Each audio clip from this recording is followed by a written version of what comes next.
दुनिया का सबसे ज़्यादा वज़न है। आज तक 314 किलो का बकरा नहीं हुआ। पहले 310 किलो का वेट था, उससे अब हमारा बकरा 4 किलो ऊपर आया, 314 किलो है।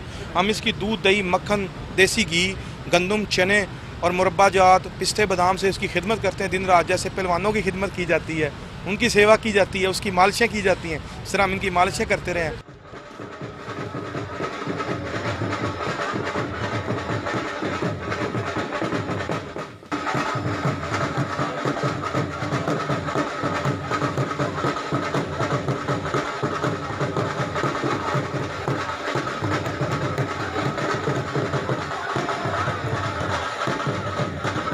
और हमने बड़ी मेहनत से इसको पाला है। अल्लाह ताला का बड़ा शुक्र और एहसान है, अल्लाह ताला ने हमें बड़ी इज़्ज़त दी है।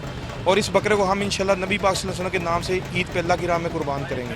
Guinness book of world record वालों से कांटेक्ट किया हमने इंशाल्लाह ताला, और उनको हमने ईमेल की है, वो इंशाल्लाह आएंगे और इसको कंसीडर करेंगे, और अगर ये बकरा उनके स्टैंडर्ड पे पूरा उतरेगा तो इंशाल्लाह इसको ज़रूर शामिल करेंगे।